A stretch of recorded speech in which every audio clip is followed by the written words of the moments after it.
$110,000. Are you thinking about a jump to UX design and don't know how much UX designers actually make? Well, this video is for you. Welcome back to my channel. My name is Han and I make videos about design, my life, and stuff.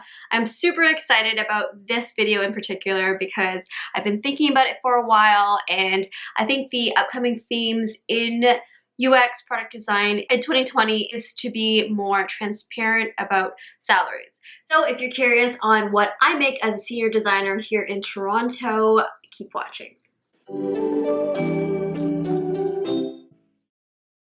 Alrighty, so before I dive in, I want to make sure that everybody watching has a few very clear takeaways from this. I will be disclosing actual figures just to provide a little bit more clarity, but I want you to keep in mind throughout this entire video that the number that your base salary is does not matter as much as the total compensation.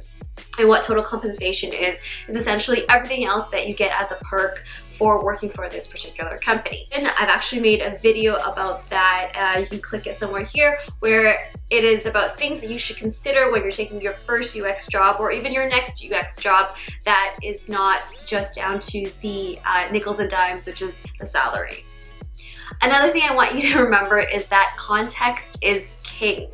Throughout the times that I've been working at these companies, I was living at home, I was helping out with bills, but I wasn't necessarily paying rent and food by myself.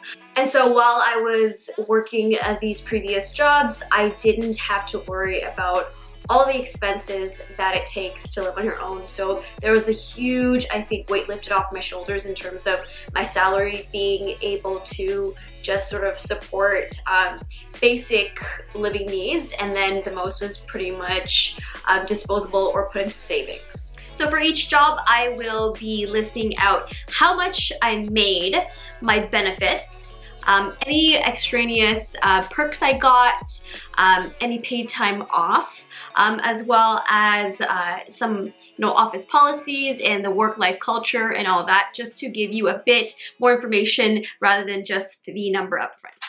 So in my first ever UX design job, I actually wasn't even hired as a UX designer. I actually started in this program. It was supposed to be a rotational program that taught newly grads about software development, and it was rotational. And I started at that job with $30,000, meaning I got paid $30,000 a year. You might be, watching this and be like, holy crap, that was so low. That was one of the things that we agreed upon, myself and the hiring manager for this, because it was a new pilot program and because there was a series of grants attached to it. That was what the entry level salary was for this particular program. So the benefits that came with this particular company was tiered, and what that meant was you can pick according to your own personal life and your family situation how much coverage you wanted. And because I was younger at the time and I was naive, and I was like, because I was making so little money, I would rather not spend more, because you had to, so the company only covered a percentage of your benefits and you had to pay in the other, the top up. And I didn't want to spend too much money on it. So I picked the most basic package, which I think was great at the time. It had pretty minimum dentist or dental coverage. It covered medical, I believe, or like medicine up to 80%. And beyond that, I don't remember too much, but I just don't remember it covering too much, and I was okay with it at the time. So with subsidies, I was covered for a bus pass, or the equivalent of a bus pass, which I believe was about $110. So I got an extra $110 a month with my salary, and that was to cover the cost of transit or whatever else you needed to cover it. So for paid time off, I was offered 3 weeks of vacation at this company. There was, I believe, unlimited sick days, and that's usually the norm in tech, because you are able to work from home. So this is where the lines kind of get blurred, and I sometimes do prefer to have static work or sick days just so that you know how many you actually have to take, and not worry that you have to, you know, work when you're sick. Because it's unlimited, so you kind of feel guilty. But yeah, I did have unlimited sick days. There are other perks of working at this particular company, and that was that they had their stock sharing. So essentially what the employer, so this was a publicly traded company, and they had shares available to, you know, the public to buy, and they allowed a company matching. So essentially up to 3% of your salary is what you can use towards buying shares, of which the company will match. So essentially if I were to use 3% of my pay, they would match 3%. And whatever that amount was could go towards buying shares. If I were to contribute up to 4 or 5, those extra percentage would not be matched. And it would just be voluntary for me to buy these shares on my own. I have to say the shares were very healthy. They were upwardly trending, and I believe if I had held onto them now, they would be quite profitable. So that's something that you should definitely look out for if your next company does offer that. What this company also did in terms of extra salary perks was profit sharing. So towards the end of the year, each manager is given a pool of money based on the performance of the quarter or half year or year, I forget, and they are able to divvy it up amongst their reportees, or those who reported into them. I found this to be a bit sneaky because it doesn't really give you a sense of, you know, how much you could possibly be getting versus how much you got, based on what the pool was, how many people it was divvied up against, and your performance. And so I wasn't a huge fan of this because it was all very like mystified. It was all very hush hush, and it was like the number you were presented with at the end of the year. In your year-end final review was just like, oh, okay, cool, but what could you have done better, or is this even good in the first place? Yeah, else I want to mention in each of these salary reviews is the company culture. And this particular company did not have the greatest culture. And what that meant was, at the time, I was fresh into the UX world, and to be completely fair, UX was new to the world, period. And so I think it's really matured in the last few years, but when I started off, not many people knew what UX design was, and I really was left feeling like I was sinking or swimming there. There wasn't many people I can learn from, and also I felt like it was a much more mature organization in terms of the culture. Everyone is kind of like clocked in, and then, you know, everyone does their own thing at their desks and their cubicles, and then everyone just kind of goes home after, and doesn't really, there's not that much room for interaction throughout the day, which I really treasure, because I enjoy socializing with coworkers, because you do spend a lot of time with them, and I would prefer to work in a company where I can feel like I can, you know, socialize and just take a break and be able to chat with people, where I didn't feel that same freedom at this company. In terms of raises, I did get a few salary bumps in my 2.5 years there, and that was not based on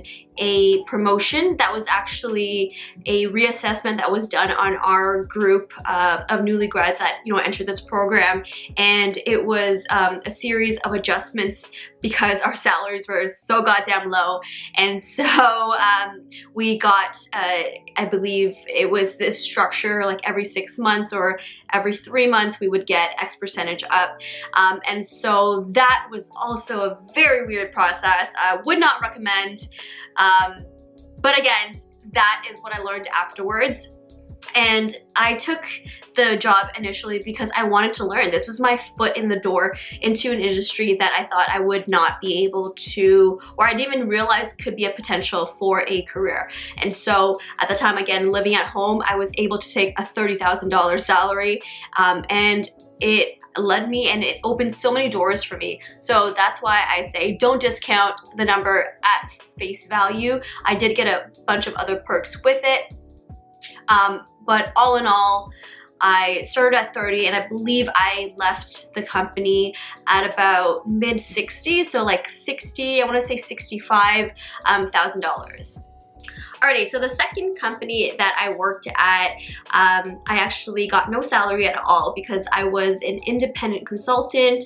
I was essentially freelancing through a recruiting company. So a recruiting company called me and was like, hey, this company, entertainment, I believe they had telecom as well, is looking for a designer for 6 months. Are you interested? And that time I was like, YOLO, I'm gonna go learn something new. I don't even care about the industry. I just wanna a company where I feel like the culture is a bit more attuned to my needs and, you know, what I want out of it. So my salary, which is again not a salary, was $45 an hour. And if you multiply that by working hours, that comes out to about like low 90s, like about 93, I think, $1,000 a year. So here's where it gets a little bit sneaky. So it looks like I had a 33% salary bump, right? From like 60 something to 90 something. But remember, I was an independent consultant. I had no sick days, I had no vacation, I had no benefits. So if I didn't work a day, that means that day's salary would not show up in my bank account. And so that's where you sort of have to adjust and account for, you know, what your take-home pay will be and be realistic about it, because you are gonna wanna take, you know, holidays off when there's no one in the office, and you are gonna wanna take some vacation because it's really tough to go a year without actually taking, you know, a few days off here and there, even for your like mental clarity and like sanity. There were no subsidies, you know, I didn't get any other perks. And it sounds pretty grim, but this is the life of a consultant. And this is why people are paid a lot higher on the hour, because they need to account for all of these other things in their lives that the company is not accounting for. I think a perk that I would count was that it was an amazingly cool looking office, which really sparked my creativity, and I was just really happy to be in the office every day just because it was such a change of pace from my previous job, and it was in a pretty great location. My commute was, you know, pretty straightforward, and I don't think I think I spent about a year there, and I didn't get any hourly bumps in my As for the culture in this particular company, it was definitely a step up from my previous company. There were folks who I can actually, you know, relate to. We can grab lunch and it feels very natural, and I still actually speak to a lot of them. But I think going into this job, I had one idea of what I thought company culture was, and that was like, you know, the cool stuff. Oh, they have a slide, they have foosball tables, and I came out of that job wanting something completely different from culture. And ultimately, I wanted to go back to my roots. When I worked at the first company, they were very engineer heavy. You know, everything was really technical, and I really missed working closely with engineers, making and building products. So that leads me to my current job at Wattpad.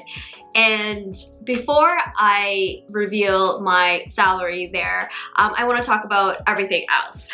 So, for benefits, I am fully covered meaning I don't pay into this for a variety of different categories.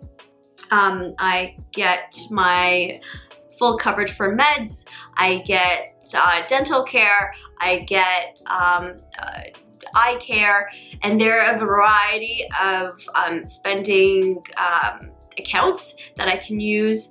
So many different categories of healthcare professionals like massage therapy, acupuncturist, therapy, and so it's pretty awesome. As for bonuses, we do not receive a bonus at the end of the year, but what we do have are stock options, which means we have the options to buy our shares once our company goes public. It's not currently publicly traded yet. To buy the stock at a specific price, which means if the stock is going to sell for $5, our strike price, or the price that we are allowed to buy it at, is lower, hopefully. And so we are able to then sell that or hold on to it as a profit. As for subsidies, we do have transit subsidies, and if you don't use the transit, and a lot of our coworkers bike to work, that's just extra cash in your pocket. So it's a really great incentive to, you know, ride your bike or walk to work, and just make it a more environmentally friendly commute. We also have company matching. So similar to my first company, we do have an RRSP. So this is not stocks, but this is an RRSP. So essentially you are investing money into an account that is being actively invested or managed by a portfolio manager. As for paid time off, we are given 5 weeks of vacation, so an awesome amount of time off, including obviously the statutory holidays. But what we also have are religious observance or cultural days off. So meaning if you observe Rosh Hashanah is one of the holidays that falls under that bucket. And then we also have, like I mentioned, my first job, tech. This company is very similar, unlimited sick days, and those sick days are not meant as a guilt thing. So when we are booking sick days, it is meant for us to, you know, completely shut off and not be available. But we do have the flexibility to work from home if we don't want to use up a sick day. Other perks when it comes to the company is we have a pretty dope office. It's in a historic part of Toronto where, you know, and it's in a historic building. So we have brick walls, we have hardwood floors, pretty cool loft ceilings, and just a lot of dispersed working areas throughout the office, which I really appreciate because I'm not a person that can just sit at you know, her desk and just stare at the same thing all the time. I need to be able to sit on a couch or like stand up, and so I'm really appreciative of that. My coworkers are also pretty cool. We have a lot of clubs, which really makes, you know, life at work pretty interesting. There's a lot of celebratory ceremonies, if you will. So and yeah, all in all, I feel like the culture here is a lot more aligned to my values. Something that has been increasingly more important to me are issues around D&I, so diversity and inclusion within the company. You know, how diverse is the company? Do I see other people like me at the company, not only as individual contributors, but also at the leadership level? And I'm very proud to say I do. Another thing that is becoming more increasingly important as my husband and I, you know, so we just got married last year, and as we start family planning, is the parental leave policy. I have to say my company is very, very, very competitive when it comes to parental leave policy, and there is a really great culture around supporting parents, and that's something that I do appreciate and will come to appreciate even more as my life starts progressing towards that direction. And so now the moment that you've all been waiting for, I make $110,000. Yes, that is pretty crazy. In less than 5 years, I've more than tripled my salary, and so that blows my mind. But also I know so much hard work has gone into it. I've busted my butt for the past, you know, 5 years plus, and everything that led up to my career in UX has actually helped me to get where I am today. And so that's why my reminder to you is it's not just about the numbers, it's about how happy you are earning those numbers, because ultimately at the end of the day, your salary is, yes, a huge portion of, you know, what makes life possible, what makes life enjoyable for you, but it also is about all the other things that contribute to your experience at work. And so I hope this video has helped you and has shone a bit of light, illuminated, you know, and demystifying a little bit of the UX salary for you.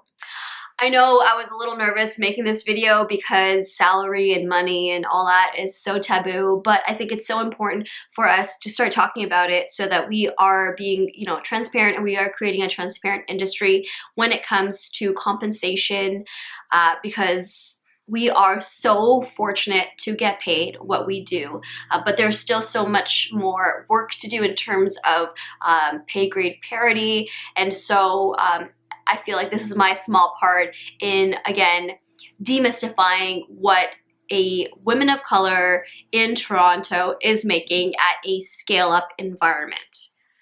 Let me know if you liked this video by giving me a thumbs up or leaving a comment down below. So thank you so much for watching, and I'll see you in the next video. Bye.